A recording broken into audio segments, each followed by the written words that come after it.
જય શ્રી કૃષ્ણ મિત્રો, ભાગવત કથાના સ્કંદ 7ના બીજા પાઠમાં આપનું સ્વાગત છે. પ્રહલાદજી બાળકોને આજ્ઞા કરી કે પ્રેમથી પ્રભુનું કીર્તન કરો. હરે રામા રામ રામ હરે હરે. ન દાન, ન તપ, ન યજ્ઞ, ન શૌર્ય, ન વ્રતથી ભગવાન પ્રસન્ન થાય છે. ભગવાન કેવળ નિષ્કામ પ્રેમ ભક્તિથી જ પ્રસન્ન થાય છે. બીજું બધું વિટંબના થાય માટે ભક્તિ કરો. બાળકોને રામ નામનો રસ પડ્યો એટલે જપ મંત્ર શરૂ કર્યો. તે બોલાવે ને છોકરાઓ બોલે, હરે રામ રામ રામ હરે હરે, હરે કૃષ્ણ કૃષ્ણ કૃષ્ણ હરે હરે. આ મંત્ર એ મહામંત્ર છે. આ મંત્રનો જપ કરવામાં કોઈ વિધિની જરૂર નથી. આ મંત્રનો જપ ગમે તે સ્થિતિમાં, ગમે તે વખતે, નાહ્યા પહેલા પણ થઈ શકે છે. રસ્તે ચાલતા પગમાં જોડા પહેર્યા હોય તો પણ આ મંત્રનો જપ થઈ શકે છે. સર્વે બાળકો હરે રામ રામ રામ હરે હરે ઉચ્ચારણતા તાળીઓ પાડી કીર્તન કરતા હતા. બાળકો આનંદ ઉલ્લાસમાં આવી નામ જપ કરતા હતા. પ્રહલાદજી તન્મય છે. રાધા કૃષ્ણના દર્શન કરતા તે થે નાચે છે. બાળકો પણ તેમની જોડે નાચે છે. તેવામાં સંડામર્ક ત્યાં આવ્યો. તેને જોઈને ઠરી જ ગયા. બાપરે, હિરણ્યકશિપુને ખબર પડશે તો અનર્થ થશે. તેણે બૂમ પાડી, ભજન બંધ કરો, પણ કોણ સાંભળે? મન શ્રી કૃષ્ણમાં હોવાથી પ્રહલાદ કંઈ સાંભળી શક્યા નહીં. સંડામર્કે દોડીને પ્રહલાદનો હાથ પકડ્યો. પ્રહલાદનું શરીર પ્રભુ તન્મયતાથી દિવ્ય બની ગયું હતું. સંડામર્કે તેને સ્પર્શ કર્યો તો સંડામર્ક પણ કીર્તન કરવાને નાચ્યો કે હરે રામ રામ રામ હરે હરે. એટલામાં હિરણ્યકશિપુએ ગુરુજી બાળકોને કેવી રીતે ભણાવે છે તેની તપાસ કરવા એક સેવકને ત્યાં મોકલ્યો. સેવક ત્યાં આવ્યો. તેને ત્યાંનું દ્રશ્ય જોઈ અને વિચારમાં પડી ગયો. બધા નામ સંકીર્તનમાં ભાન ભૂલ્યા છે. ગુરુ નાચે છે, ચેલા પણ નાચે છે. સેવકને થયું કે હિરણ્યકશિપુ ને આ ગમશે નહીં. તેથી તે સંડામર્કને કહે, મહારાજ, ડાહ્યા થઈને તમારા આસન પર બેસો. આમ કહી મહારાજનો હાથ પકડી બેસાડવા ગયો. ત્યાં તેને ચેપ લાગ્યો. સેવક પણ બધા સાથે નાચવા લાગ્યો. પોતે શા માટે અત્રે આવ્યો હતો તે ભૂલી ગયો. આ સત્સંગનો મહિમા છે. તે સેવકને આવતા વાર થઈ એટલે કે રાજાએ બીજી સેવકને મોકલ્યો. બીજો સેવક આવ્યો. તેણે જોયું તો સર્વે નામ કીર્તનમાં પાગલ બની નાચતા હતા. તે વિસ્મય પામ્યો. ભજન મંડળીમાં એકનો સ્પર્શ થતા પણ એક નાચવા લાગ્યો. જેવા સેવકને મોકલ્યા તે બધાની એ જ દશા થઈ. જે જાય તે પાછો આવતો નથી. આ શું છે? હિરણ્યકશિપુ દોડતો ત્યાં આવે છે. જોયું તો ગુરુ, ચેલા, રાજસેવકો બધા નામ સંકીર્તનમાં મસ્ત બનીને નાચતા હતા. રાજા દ્રશ્ય જોઈ કોઈ એકદમ ગુસ્સે થયો. આ શું માંડ્યું છે? તેણે ભજન મંડળીમાંથી એકને ખેંચીને બેસાડી દીધો. હિરણ્યકશિપુ આસપરથી કોઈ જાતનો ચેપ ન લાગ્યો. કારણ કે હિરણ્યકશિપુ ઉતરી ગયેલો વીજળીનો ગોળો હતો. ઇલેક્ટ્રોનિક બલ્બ જો સારો હોય તો તેને કરંટ લાગે અને બલ્બ નકામો હોય તો તેને કરંટ લાગતો નથી. ભજન થંભી ગયું. તેને ગુરુને ભાન આવ્યું. તેને બીતા બધી વાત હિરણ્યકશિપુને કહી. હિરણ્યકશિપુ ક્રોધે ભરાય પ્રહલાદને કહેવા લાગ્યો, હજુ તું મારો સત્ર વિષ્ણુનું કીર્તન કરે છે? કહું છું કે મારા સિવાય જગતમાં બીજો કોઈ ઈશ્વર છે ક્યાં? આજે હું તને મારી નાખીશ. દોડીને પ્રહલાદને પકડીને એ ધરતી ઉપર પછાડવા ગયા. ત્યાં ધરતી માતાએ તેને ગોદમાં ઉઠાવી લીધો. પ્રહલાદ પિતાજીને વંદન કરે છે. હિરણ્યકશિપુ કહે છે, તું મને વંદન કરે છે પરંતુ મારું કહ્યું માનતો નથી. તો મને બતાવ, તારું રક્ષણ કરનાર તારો વિષ્ણુ ક્યાં? પ્રહલાદ કહે છે, પિતાજી, મારા ભગવાન તો સર્વત્ર છે. એનાથી એવી કોઈ જગ્યા નથી. પિતાજી, તમે માનો છો કે તમે વીર છો, પણ વીર એ છે અંદરના શત્રુઓને મારે છે. આપ માનો છો કે મેં જગતને જીત્યું છે, પણ તેને પણ જીત્યું છે અને જગતને જીત્યું. કમાદી 6-4 તમારા મનમાં બેઠા છે. તે તમારા વિવેક રૂપી ધનને લૂંટે છે અને તમને બરબાદ કરે છે. પિતાજી, ક્રોધ ન કરો. રાગ દ્વેષનો પરિત્યાગ, નારાયણનું આરાધના કરો. મારા નારાયણનું ભજન કરો. હિરણ્યકશિપુ એકદમ ક્રોધમાં આવી બોલે, દીકરા, થઈ તો બાપને ઉપદેશ આપે છે. હું કહું છું કે તારી લૂલી બંધ કર અને તું વિષ્ણુને વિષ્ણુ કરે છે તો ક્યાં છે તે દેખાડ. મારા ડરથી એ ક્યાંય સંતાઈ બેઠો લાગે છે. પ્રહલાદે કહ્યું, મારા પ્રભુ સર્વવ્યાપક છે. મારામાં છે, તમારામાં છે, અહીં છે, તહીં છે, એ સર્વત્ર છે. તમારામાં છે, તેથી તો તમે બોલી શકો છો.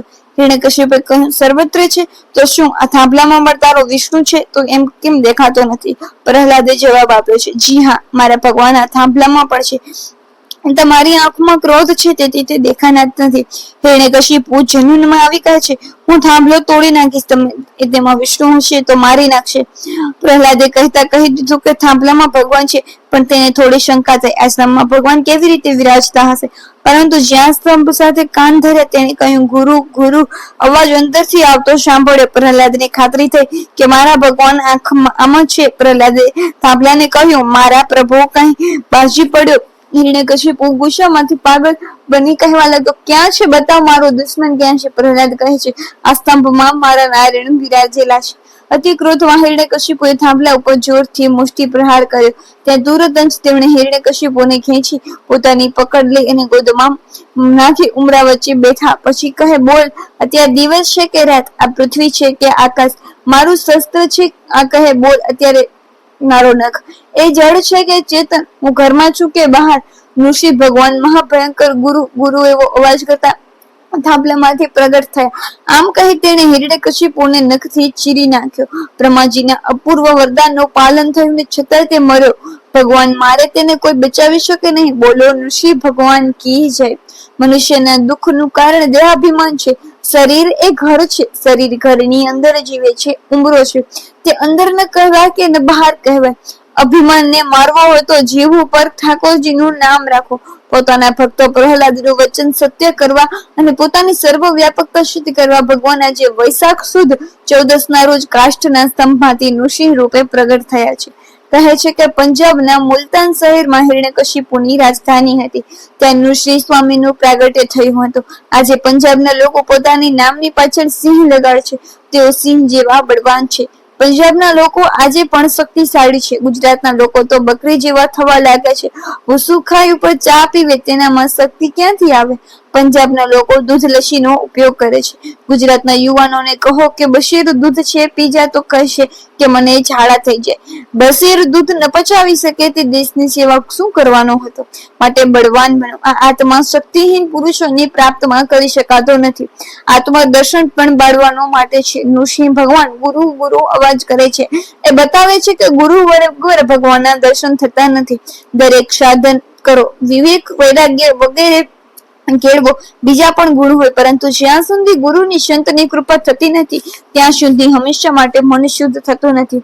મન મલિન છે, તે માટે મોટા સાધુઓને પણ ત્રાસ આપે છે. મન ચંચળ છે, વિક્ષેપ, આવરણ, વિવેક વગેરેથી કલુષિત થયેલું છે. દાહડો લો કે મલિન જળમાં પ્રતિબિંબ દેખાતું નથી, જેમ શેવાળવાળા જળમાં પણ પ્રતિબિંબ દેખાતું નથી, તેથી એ મલિન અને ચંચળ તથા આવરણ યુક્ત મનમાં પરમાત્માનું પ્રતિબિંબ દેખાતું નથી. માટે કોઈ સંતને શરણે જાઓ, કોઈને ગુરુને શરણે જાઓ. નૃસિંહ સ્વામી ગુરુ ગુરુ બોલીને જગતને બોધ આપ્યો છે કે સદગુરુની કૃપા વગર મારો સાક્ષાત્કાર થતો નથી. નામદેવને પણ ગુરુ વગર જ્ઞાન ન થયું. આજકાલ લોકો પુસ્તકો વાંચીને પથારીમાં પડ્યા પડ્યા જ્ઞાની બની જાય છે. કહે છે કે ગુરુની જરૂર નહીં, બ્રહ્મચર્ય પાળવાની જરૂર નહીં, મૌન રાખવાની જરૂર નથી, સંત સેવા કરવાની જરૂર નથી, સદાચાર પાળવાની જરૂર નથી. પુસ્તકમાંથી 4 વચન ગોખી નાખ્યા એટલે પાર. એક વખત મહારાષ્ટ્રમાં સંત ભક્તોની મંડળી મળી હતી. મુક્તબાઈએ ગોરા કુંભારને ભક્ત મંડળીના ભક્તોની ત્યાં પરીક્ષા કરવા કહ્યું. નામદેવને અભિમાન થયું કે ભગવાન મારી સાથે વાતો કરે છે, પછી મારામાં શી ખામી છે? હું જ શ્રેષ્ઠ છું. ગોરા કુંભાર બધાને માથામાં ટપલી મારી પરીક્ષા કરે છે. તેમણે નામદેવના માથા ઉપર ટપલી મારી. નામદેવ મોઢું સહેજ બગાડ્યું. ગોરા કુંભારે આમ તમામ સંત ભક્તોના માથા પર ટપલીઓ મારી, પણ નામદેવ સિવાય બીજે કોઈએ તો મોગ બગાડ્યું નહીં. છેલ્લે ગોરા કુંભારે સભામાં નિર્ણય જાહેર કર્યો કે બધાના હાડેલા પાકા છે, એક આ નામદેવનું હાડેલું કાચું છે. પછી નામદેવને કહે, તમારું હાડેલું પાક્યું નથી, તમને શિક્ષણની જરૂર છે. એ પછી નામદેવજી વિઠ્ઠલનાથ પાસે ગયા અને કહે છે કે ગોરા કુંભાર મને આમ કહે છે, માથલામાં ટપલી મારીને કુંભારના હાડેલા પેઠે માણસની પરીક્ષા થઈ હશે. મુક્તિબાઈની પણ ભૂલ કહેવાય. ત્યારે વિઠ્ઠલનાથે કહ્યું, ના, મુક્તિબાઈની ભૂલ નથી. અને ગોરા કુંભાર જે કહેતા હોય તે તારું હાંડલું કાચું છે તો જરૂર એ કાચું જ છે. તું ભલે ને માન કે તે સંપૂર્ણ છે, પણ નામદેવને હજુ વ્યાપક બ્રહ્મના સ્વરૂપનો અનુભવ થયો નથી, કારણ કે તે હજુ સદગુરુ કર્યા નથી. તે માટે મંગળવેઢામાં મારા એક ભક્ત વિશ્વબા ખેચર રહે છે, તેમની પાસે તું જા, તે જ્ઞાન આપશે. તે પછી નામદેવ વિશ્વભા ખેચરને ત્યાં જાય છે. તે વખતે વિશ્વબા શિવના મંદિરમાં હતા. નામદેવ ત્યાં ગયા. ત્યાં જઈને જોયું તો વિશ્વબા ખેંચો સિંહના લિંગ ઉપર પગ મૂકીને સૂતેલા હતા. વિશ્વબાને જાણ થઈ ગયેલી કે નામદેવ આવે છે, તેથી એમણે શિક્ષણ આપવા પોતાના પગ શંકાના લિંગ ઉપર રાખીને સૂતા હતા. નામદેવ આ દ્રશ્ય જોયું. નામદેવને થયું, આવો અવિવેકી પુરુષ જે ભગવાનની પણ આ માન્ય રાખતો નથી, તેને શું શિક્ષણ આપવાનો હતો?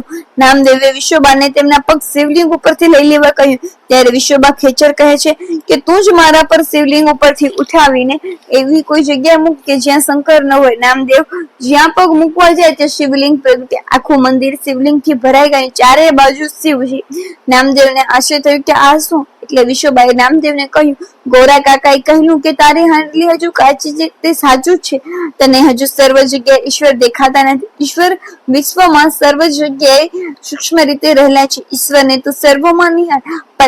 પતી ગયું. કાચી હાંડલી પાકી થઈ ગઈ. ગુરુના એક જ કકોળથી ભક્તિ જ્ઞાનનો સાથ મળ્યો એટલે નામદેવનો સર્વમાં સર્વ જગ્યાએ હવે વિઠ્ઠલ દેખાવા લાગ્યા. પાછા ફરતા રસ્તામાં નામદેવ જમવા માટે એક ઝાડ નીચે બેઠા. ત્યાં કૂતરો આવી તેનો રોટલો ખાઈને નાશવા લાગ્યો. આજે નામદેવ કૂતરામાં પણ વિઠ્ઠલ દેખાયો. રોટલો કોરો હતો. નામદેવ ઘીની વાટકી લઈ કૂતરા પાછળ બૂમો પાડતા દોડ્યા. વિઠ્ઠલ ઉભો રહે, કોરો રોટલો કોરો છે, તેમાં ઘી ચોપડી આપો. હાંડલી પાકી થઈ હતી ને. જો ગુરુ પોતે સંસારના વિષયોમાં ફસાયેલા હોય તો તે તમને સંસાર બંધનમાંથી છોડાવી શકશે નહીં. ઈશ્વર સર્વત્ર છે. જો મનુષ્ય માનવા લાગે તો પછી આ પાપ કરવાની કોઈ જગ્યા નહીં મળે, તો પાપી કામ કરવાનો પ્રસંગ જ ના આવે. હિરણ્યકશિપુનો સંહાર કર્યો, તેમ છતાં નૃસિંહ સ્વામીનો ક્રોધ શાંત થયો નથી. નૃસિંહ સ્વામીનું ઉગ્ર સ્વરૂપ જોઈ ત્રણેય લોક ભયભીત થયા. તેમની પાસે જવા માટે કોઈની હિંમત ચાલતી નથી. બ્રહ્માજીએ સ્તુતિ કરી, શાંત થાવ, પણ કોણ સાંભળે? છેવટે નૃસિંહ સ્વામીનો ક્રોધ શાંત કરવા દેવો લક્ષ્મીને નૃસિંહ ભગવાન પાસે મોકલ્યા. લક્ષ્મી એમ કહેવા કે તો મારા ઘરવાળા છે, હું પાસે જઈશ એટલે શાંત થઈ જશે. આજે અભિમાનથી લક્ષ્મીજી આવ્યા છે, પણ નૃસિંહ સ્વામી તો એમને પણ ઓળખતા નથી. દિન થઈને આવે તો પ્રભુ સ્વીકાર કરે. ત્યારે બ્રહ્માજીને પ્રહલાદને કહ્યું કે બેટા, તારા પિતા ઉપર કોપાયમાન થયેલા ભગવાન તું શાંત કર. ભગવાન આજે તારા કાંસે પ્રગટ્યા છે, માટે તું પાસે જઈશ તો એ શાંત થઈ જશે. પ્રહલાદ ભગવાન પાસે ગયા. બે હાથ જોડી ચરણમાં સાષ્ટાંગ પ્રણામ કરે છે. ત્યાં તેને જોઈ પ્રભુના હૃદયમાં આનંદ ઉભરાયો. એકદમ પ્રહલાદને ઉઠાવીને ગોદમાં લીધો અને વાત્સલ્ય ભાવે એનું શરીર ચાટવા લાગ્યા. પરમાત્માને પ્રસન્ન કરવા માટે શુદ્ધ પ્રેમની જરૂર છે. જ્ઞાન વગેરે મહત્તા ઓછી છે. શબ્દ જ્ઞાનની જરૂર નથી. શબ્દ જ્ઞાન તો ઉલટું ઘણી વાર પ્રભુનું ભજન કરવામાં વિઘ્નરૂપ થાય છે. હિરણ્યકશિપુ જેવા માટે ભગવાન ભયંકર અને કઠોર છે. પ્રહલાદ જેવા માટે તે કમળ જેવા કોમળ છે. એટલે તો વિષ્ણુ સહસ્ત્ર નામ ના પણ ભગવાનને ભયંકર અને સાથોસાથ ભયનાશક કહ્યા છે. ભગવાન દુષ્ટોને માટે ભયકારક અને ભયરૂપ છે, જ્યારે ભક્તો માટે ભક્તોના ભયનું હરણ કરવા વાળા છે, ભયનાશક છે. નૃસિંહ સ્વામી પ્રહલાદને કહે છે, તારી વહારે ધાવા મને વિલંબ થયો એ મારી માટે માફી માંગુ છું. પ્રહલાદની ભક્તિ કેટલી દિવ્ય છે કે આજે પ્રભુ તેની માફી માંગે છે. પછી ગાય વાછરડાને ચાટે તેમ અતિ પ્રેમમાં નૃસિંહ સ્વામી પ્રહલાદને ચાટવા લાગ્યા. જેમ ચાટે તેમ તેમને ક્રોધ ઓછો થતો જાય. પ્રહલાદ એ સત્વ ગુણ છે, હિરણ્યકશિપુ એ તમો ગુણ છે. તમો ગુણ અને સત્વ ગુણ એ બંનેનું આયુધ છે. તેમાં ભગવાન પ્રહલાદનો સત્વ ગુણનો પક્ષ કરે છે. શુદ્ધ સત્વ ગુણ આગળ તમો ગુણનો નાશ થાય છે. પ્રહલાદનું વચન સત્ય કરવા માટે અને જગતમાં હું સર્વ ઠેકાણે રહેલો છું એ પોતાની સર્વ વ્યાપકતા સિદ્ધ કરવા સ્તંભમાંથી નૃસિંહ સ્વામી પ્રગટ થયા છે. ઈશ્વર સર્વ વ્યાપક છે એ જાણે છે, બધા અનુભવે છે. ક્યાંક દૂધમાંથી માખણ દેખાતું નથી, પણ દૂધના અણુ અણુમાં માખણ રહેલું છે. તેમ જગતના પ્રત્યે સ્થૂળ સૂક્ષ્મ પદાર્થમાં ઈશ્વર રહેલા છે. ઈશ્વર અણુ અણુમાં છે ને મોટામાં મોટો છે. એનો અભાવ કોઈ ઠેકાણે નથી, એટલે તે વ્યાપક છે. સર્વમાં ઈશ્વર બિરાજેલા છે એ મનુષ્ય સમજે તો જીવનમાં દિવ્યતા આવે. માટે સર્વમાં ઈશ્વરને નિહાળો. માતૃદેવો ભવ, પિતૃદેવો ભવ અને અંતમાં પરસ્પર દેવો ભવ. પરસ્પરમાં ઈશ્વરને જુઓ. લોકો એકબીજાને મળે ત્યારે રામ રામ કહે છે, એટલે કે તમારામાં રામ છે, મારામાં રામ છે, હું રામ છું, તું રામ છે. વર કન્યા લગ્ન કરીને આવે ત્યારે કન્યાને લક્ષ્મીજીની ભાવનાથી પૂજવામાં આવે છે.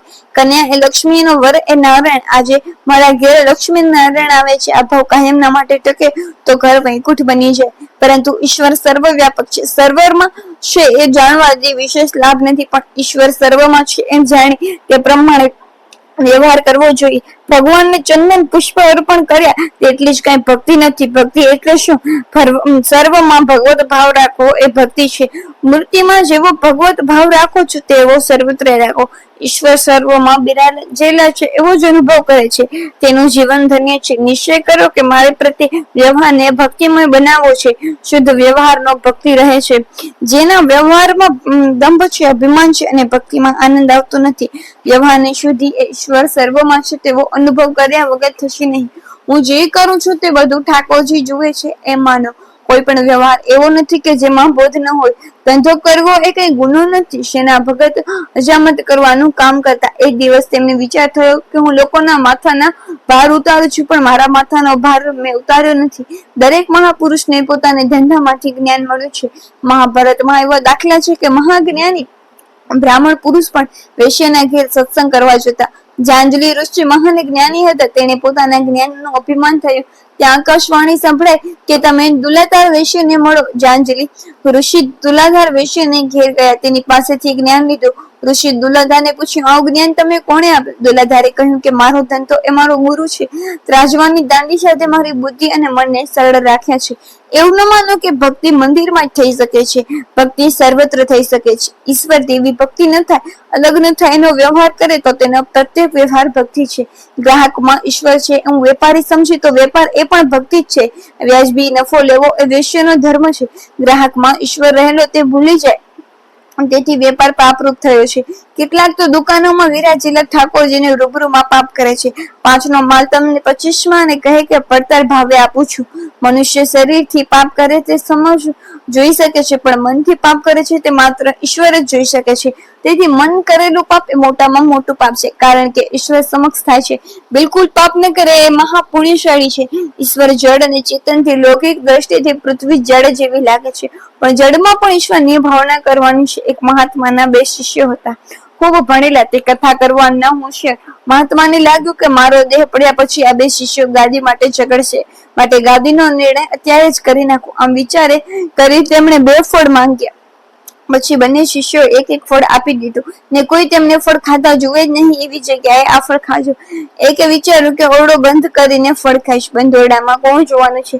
તે ઓરડામાં જઈને ફળ ખાઈને આવે. બીજા એક જ્ઞાન પચાવેલું એટલે તેને તો જ્યાં જાય ત્યાં બધે ઈશ્વર જ ભાસે. તે આખો દહાડો ફર્યો પણ તેને એકાંત જગ્યા મળી નહીં, એટલે ફળ ખાધા વગર તે પાછો આવ્યો. ગુરુજીએ નક્કી કર્યું કે બીજો લાયક છે. પહેલો કથા કરે છે પણ ઈશ્વરનો વ્યાપક સ્વરૂપને સમજ્યો નથી. કથા કરવી સહેલી નથી, પણ ઈશ્વરમાં સર્વમતે સમજી વ્યવહાર કરવો કઠણ છે. પ્રહલાદજીની દ્રષ્ટિ નિષ્ઠા છે કે ઈશ્વર સર્વમાં છે, અનેકમાં છે. એક વસ્તુના દર્શન કરે એ ભક્તિ. સર્વમાં એક તત્વને નિહાળે તેનું નામ જ્ઞાન. જ્ઞાની એક વસ્તુમાં અનેકનો લય કરે છે. વૈષ્ણવો અનેકમાં એક વસ્તુને જુએ છે. શબ્દમાં થોડો ફરક છે, પણ જ્ઞાન માર્ગમાં અને ભક્તિ માર્ગમાં ફરક નથી. હનુમાનજી સીતાજીને રામની મુદ્રિકા આપી. માતાજીની મુદ્રિકામાં પણ રામ દેખાય છે. પરમાત્મા સત્ય છે, અનેકમાં રહેલા છે. શરીર હોય અને શરીરમાં પ્રાણ ન હોય તો શરીરની શી જરૂર છે? જ્ઞાનીઓ બાહ્ય રૂપરંગને જોતા નથી, પરંતુ બાહ્ય રૂપરંગ જેનાથી સુંદર લાગે છે તે ઈશ્વરનું ચિંતન કરે છે. એક સદગૃહસ્થ હતા. તે સાધુ સંતને જમાડ્યા વગર જમતા નહીં. એકવાર એવું કહ્યું કે મહાત્મા ફરતા ફરતા આવ્યા. મહાત્માની પૂજા કરી જમવા માટે બેસાડ્યા. એને ઘરમાં દૂધ ન હતું. નોકરને કહ્યું જલ્દી જા ને દૂધ લઈ આવ. નોકર દૂધ લેવા ગયો પણ તુરંત પાછો આવ્યો. શેઠને પૂછે કાળી ગાયનું દૂધ લાવ કે ધોળી ગાયનું લાવ? શેઠ કહે છે ગમે તે ગાયનું પણ દૂધ લાવ. નોકર ગયો, વળી પાછો આવ્યો. પૂછે દૂધ ગરડી ગાયનું લાવ કે જુવાન ગાયનું? ક્રોધમાં શેઠે નોકરને મારવા લીધો કે હું દૂધ લાવવાનું કહું છું ત્યારે તે કાળી ધોળી ને જુવાન ઘરડી ગાયની વાત કરે છે.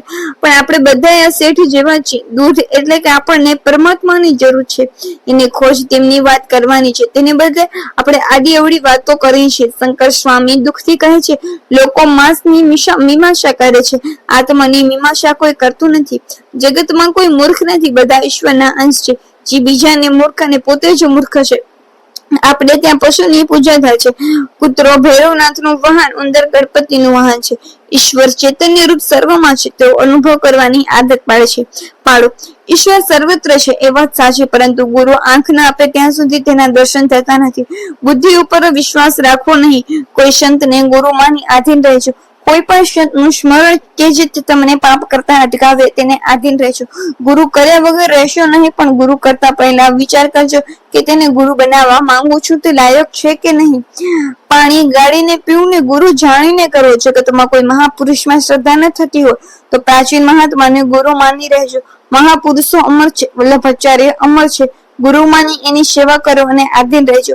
ગુરુ કર્યા વગર કલ્યાણ થતું નથી. કોઈ સંતનો ચરણનો આશ્રય લેશો તો સદગુરુ કૃપા કરશે, અને સદગુરુ કૃપા કરશે તો અંદરની વાસના જશે. શરીરમાં રહેલો વિકારો છે ત્યારે મન બુદ્ધિમાં રહેલી વાસના જતી નથી. બુદ્ધિમાની વાસના સંત સેવા વગર જતી નથી.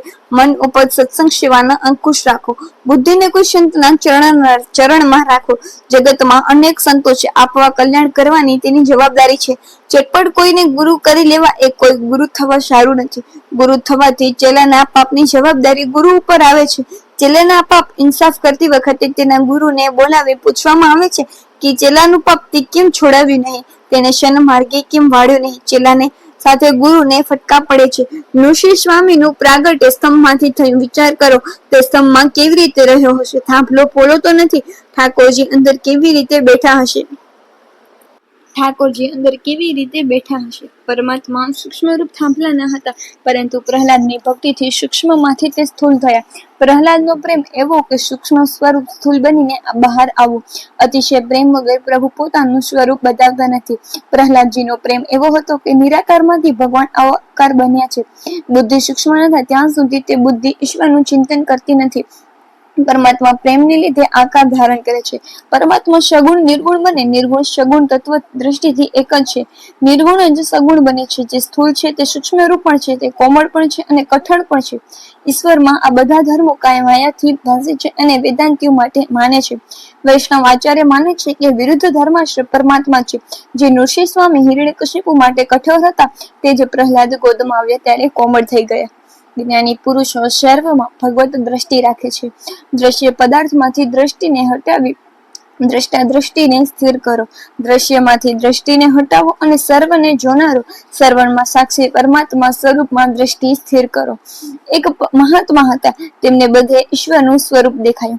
તેમની પાસે એક ગૃહસ્થ આવ્યો. તેણે કહ્યું, મારે ઈશ્વરના દર્શન કરવા છે. મહાત્માએ કહ્યું, તમે પોતે જ ઈશ્વર છો. અને માનો કે ગૃહસ્થ કહે છે, હું ખાતરી કહું છું કે હું ઈશ્વર નથી. મહાત્મા કહે છે, તમે ઈશ્વર નથી તો તમારા સિવાય જે કંઈ દેખાય છે તે તમે ઈશ્વર માનો. ગૃહસ્થ તે કર્યું, તેથી તેનું પાપ અટકી ગયું. તેનો વ્યવહાર શુદ્ધ થયો. ફરીથી તે ગૃહસ્થ મહાત્મા પાસે આવ્યો. મહાત્માને કહ્યું, સર્વમાં ઈશ્વર છે તેવો અનુભવ કરવાથી શાંતિ મળે છે, પણ મને કઈ વાર શંકા થાય છે કે આજે કંઈ દેખાય છે તે બધું ઈશ્વર નથી. મહાત્મા તેને કહે છે કે તો હવે એમ કર, જે દેખાય છે તે ઈશ્વર નથી એમ માન, એનો મોહ છોડી દે. હવે દ્રશ્ય વસ્તુ એ ઈશ્વર નથી. હવે તો સંસારના દ્રશ્ય પદાર્થ સાથે નહીં, પણ દ્રશ્યના જે દ્રષ્ટા છે તેની સાથે પ્રેમ કર. જે નથી દેખાતું એ ઈશ્વર છે. ઈશ્વર એ સર્વની દ્રષ્ટા છે. જે દ્રશ્ય તે દ્રશ્ય નથી એ માનીને એનામાં મન સ્થિર કર.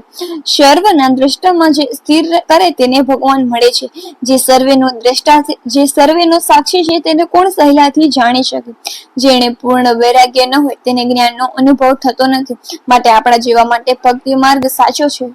વૈષ્ણવ માને છે કે સર્વે પદાર્થમાં ઈશ્વર છે એવું સમજી વ્યવહાર કરો તો ભક્તિ માર્ગમાં સફળતા મળશે. ઈશ્વરના કોઈ સ્વરૂપમાં જ્યાં સુધી મનુષ્ય આસક્ત થશે નહીં ત્યાં સુધી ભક્તિ થશે નહીં. દ્રષ્ટાંતમાં દ્રશ્ય નાશવંત છે એવો નિશ્ચય સાથે દ્રષ્ટાંતમાં દ્રષ્ટિ સ્થિર થાય અથવા પ્રત્યેક પદાર્થમાં ઈશ્વર છે એવું જ્ઞાન થાય તો આત્મા સાક્ષાત્કાર થશે. પ્રહલાદ સ્તુતિ કરે છે, મોટા મોટા સિદ્ધ મહાત્માઓ અનેક વર્ષો સુધી તપસ્યા કરે છે, તેમ છતાં તેઓને પરમાત્માનો સાક્ષાત્કાર થતો નથી. આજે આપે મારા ઉપર કૃપા કરી તો હે નાથ, મને રાક્ષસ કુળમાં જન્મ્યો એ આપના દર્શન થયા. બહુ ભણવાથી કે બહુ જ્ઞાન ભણવાથી મળતા નથી. જેમાં બહુ જ્ઞાન હોય છે તેને બીજાને છેતરતા કે કપટ કરતા જરાય બીક લાગતી નથી. પરમાત્માને પ્રસન્ન કરવા બહુ સંપત્તિની કે જરૂર પડતી જ નથી. ઉચ્ચ કુળમાં જન્મ થવો જોઈએ, પણ જરૂરી નથી કે કેવળ બ્રાહ્મણોને જ પરમેશ્વર મળે તેવું નથી. પરમાત્માને પ્રસન્ન કરવા માટે હૃદયના શુદ્ધ પ્રેમની જરૂર છે. ખૂબ કમાવો અને ભગવત સેવામાં વાપરો તે ઉત્તમ છે, પણ એક આસને બેસી પરમાત્માનું ધ્યાન કરો તે અતિ ઉત્તમ છે. ખરેખર તો બહુ સંપત્તિથી પરમાત્મા મળતા નથી. અનેક વાર પૈસો ભગવત સેવામાં ભગવત ભજનમાં વિઘ્ન કરે છે.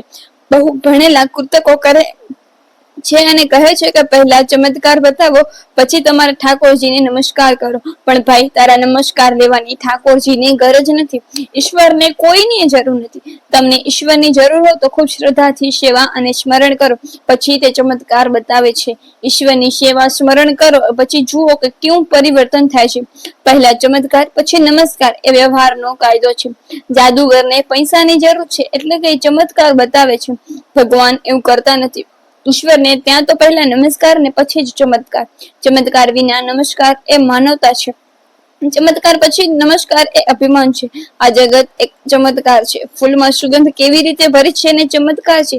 એક સૂક્ષ્મ નાના બીજમાંથી મોટા વડ થાય છે અને ચમત્કાર છે. માતાના સ્તનમાં દૂધ બને છે એ ચમત્કાર છે. જગત ઈશ્વરના ચમત્કારોથી જ ભરેલું છે. વ્યવહારમાં પણ અંધશ્રદ્ધા રાખવી પડે છે. ડોક્ટરને કહો કે પહેલા ચમત્કાર બતાવો તો તે બતાવી શકે નહીં. ડોક્ટરમાં વિશ્વાસ ન રાખો તો ડોક્ટર દવા આપે નહીં. તે પ્રમાણે સેવા માર્ગમાં પરમાત્મા પ્રથમ શ્રદ્ધા રાખવી પડે છે.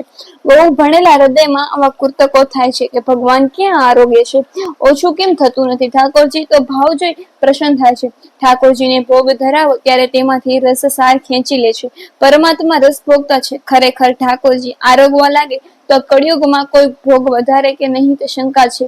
શરીરને તાવ આવ્યો તેમાં આત્માનું શું? આવી માની વેદાંતીને પણ ચાલતું નથી.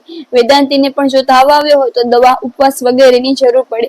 વેદાંતીના સિદ્ધાંતો ખોટા નથી, પરંતુ તેને અનુભવ ભક્તિ વિના, પ્રેમ વિના થતો નથી. તેવી રીતે પ્રેમની, ભક્તિની જ્ઞાનીને પણ જરૂર રહે છે. જ્ઞાનનો ઉપયોગ ઈશ્વરનો વ્યાપક અનુભવ કરવા માટે કરવાનો છે. ઈશ્વર સર્વત્ર અને સર્વમાં રહેલો છે એમ માની કરેલો વ્યવહાર એ ભક્તિ બને છે. ભક્તિથી ભગવાન મળે છે. ઈશ્વરમાં પ્રેમ રાખી પ્રેમ સેવા સ્મરણ કરો.